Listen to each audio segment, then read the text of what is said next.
Good day to everybody out there in internet land. It's Jack here at the Mindful Homestead, and it is Bachelor Week here on the farm.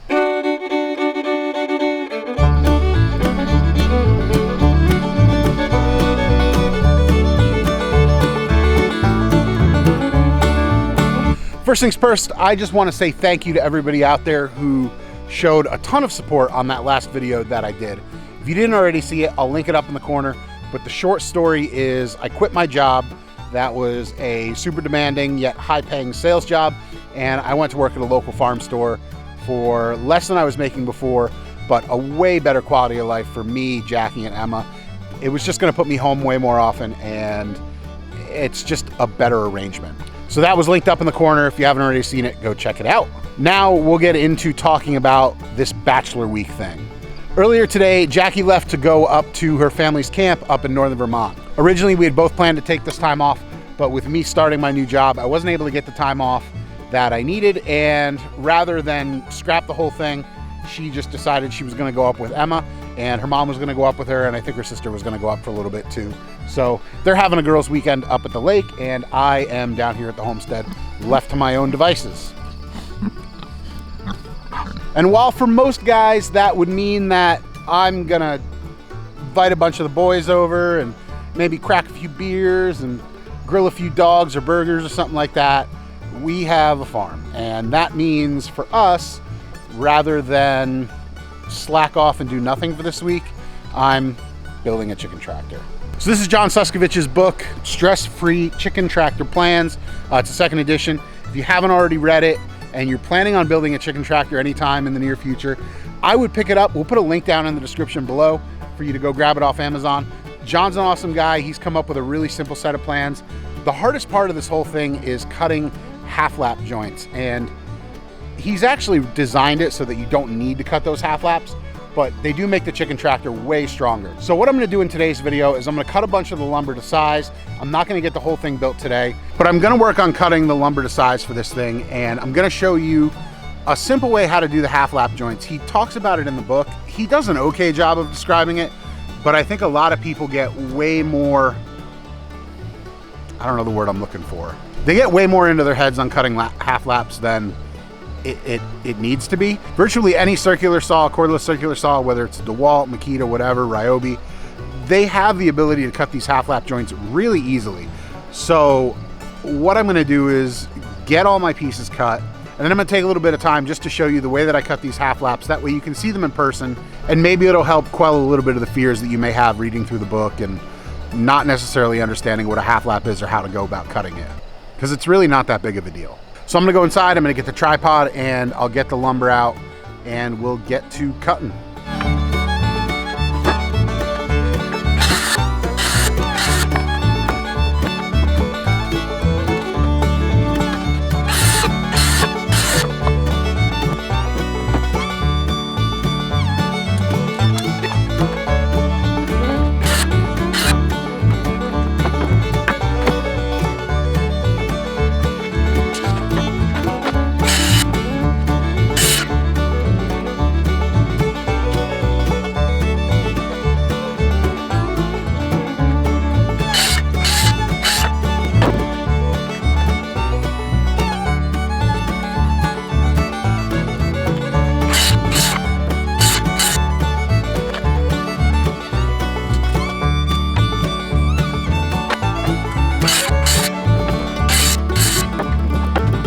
Those are all the cuts that you need to make prior to the half lap joints for the chicken tractor from John's book.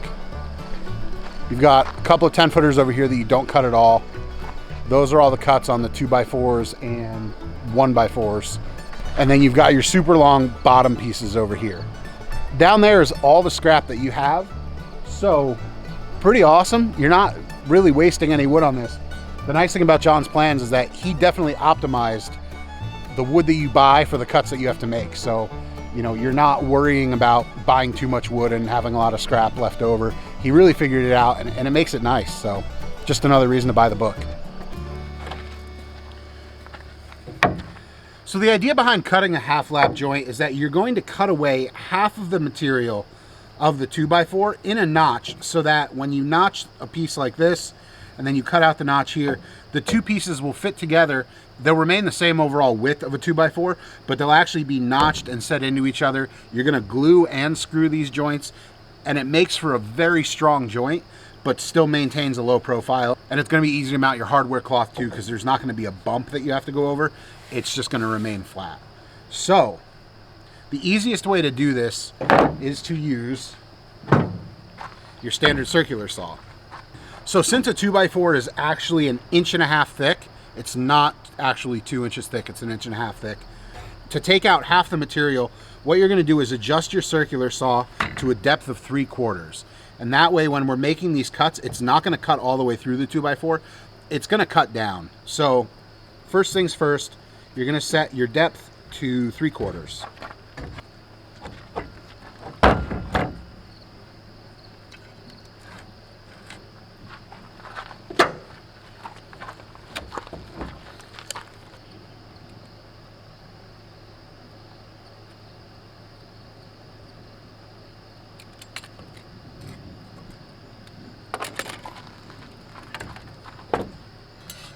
So you should be able to see right there that it's set to 3/4. Some saws will actually have an index mark. This one does, which I can use to set it, which is nice. The big thing here to remember is that you want to verify that your saw blade is set to only cut 3/4 of an inch thick, and that's going to put you exactly halfway through this 2x4. Once you've checked and made sure that your blade is set to 3/4 of an inch thick, you are going to follow the lines that you drew to the inside according to the dimensions that are in John's book, and you're just going to make a whole bunch of passes to essentially cut this up and make it so it's really easy to take out.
So your next step here, once you have your cuts made like that, is going to be to get a chisel or a flathead screwdriver and kind of clean this up. I do have a chisel. It's somewhere in the garage. It was lost. I haven't used it in seriously like 4 years. But I do have this flathead screwdriver that in the past I filed to a point. So it does have a sharp edge on it, and it's going to act a little bit more like a chisel than it would regular flathead. But in a nutshell, you're just going to come through and break all these loose.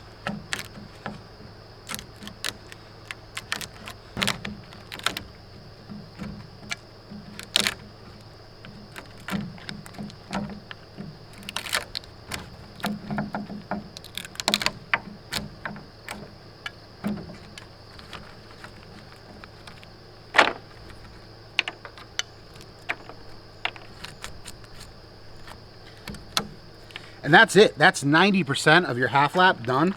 The last thing you're going to do is come in, and this is where you're really going to want to chisel. And you're just going to want to clean this up.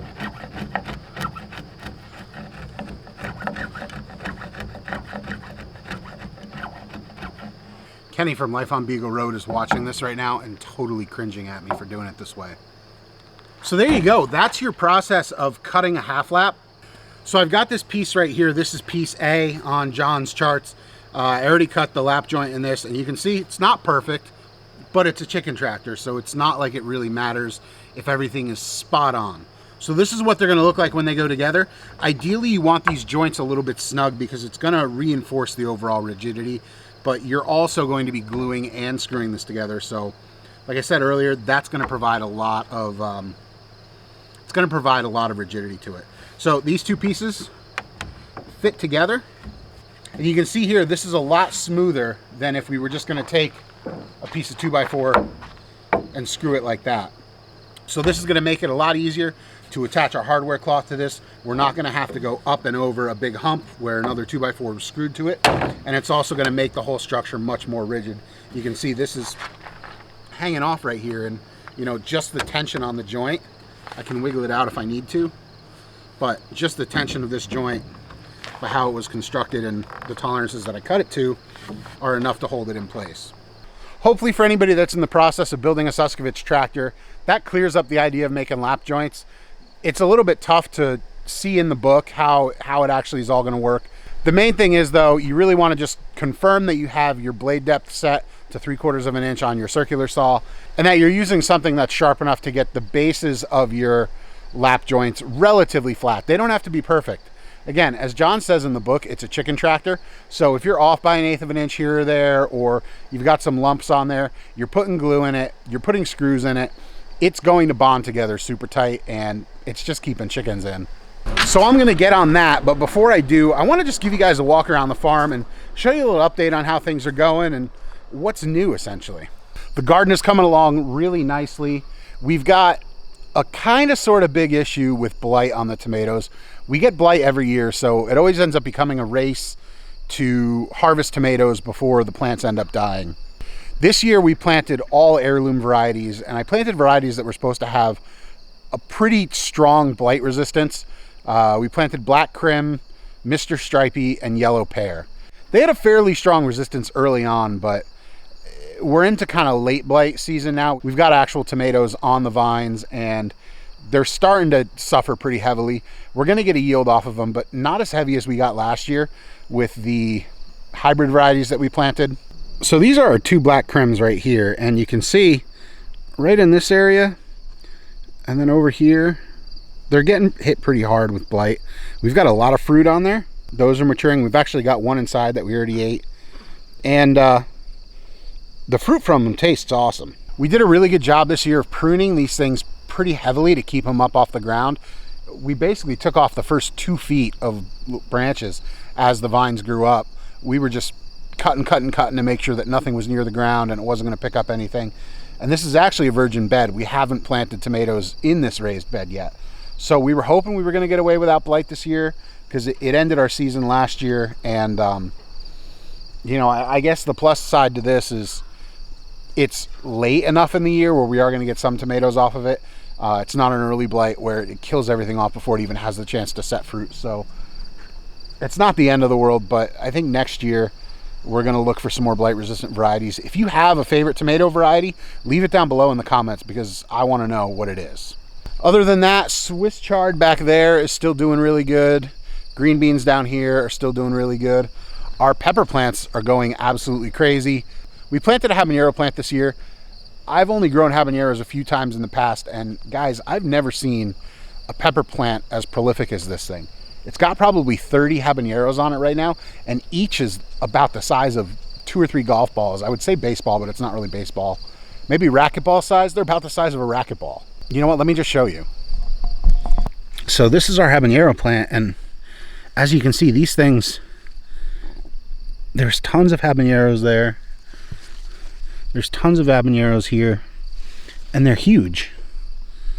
Has anyone ever grown habaneros that big before? We did have an issue with squash borers at one point. I knew it was going to happen. I'd been treating, but I wasn't really sure how it was going to work out, and then eventually I saw that there were squash borers that were getting in there. So I kind of went a little crazy on them. I literally started hacking at it with my pocket knife, and I dug out probably 4 or 5 squash borers from the main stalks. I swore that it was just going to kill the plants, but they're still going and still making zucchini and squash, so maybe it worked. These guys are getting huge. We've officially switched them over to a 14% ration at this point.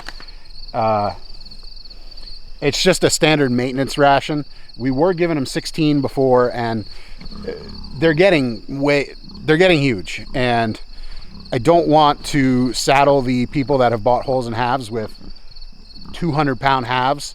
So we switched them over to a 14%. They've been doing good. They're eating a little bit more than they were before, so we might have to start rationing feed again just to keep them at a normal spot. This guy right here behind me, we've been calling him Frank.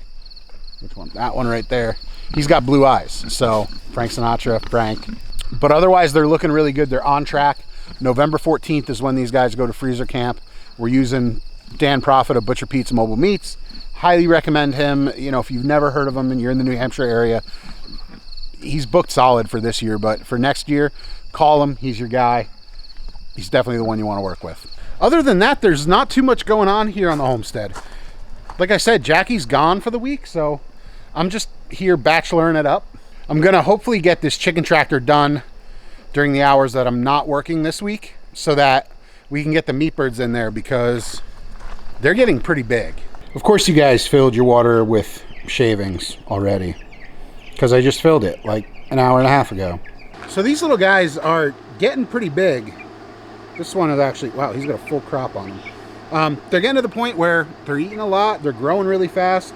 They're probably about a pound, maybe a pound and a half at this point. I know it doesn't look like that, but they're super dense. We lost a few at the start, more than we've lost in years past from McMurray. But once we've got through that initial loss, are you trying to grow up in my beard? Stop. Okay, I'm gonna put you back. Once we got through that initial loss, the birds we had started growing really vigorously and doing really well. I guess really all I can chalk it up to is that they had to spend an extra day in the Postal Service. I don't know if that's why we lost so many because we mixed them all together. So I don't know if they're necessarily from the batch that sat on the loading dock for an extra day. But that's really all I can chalk it up to. I don't know what the difference was.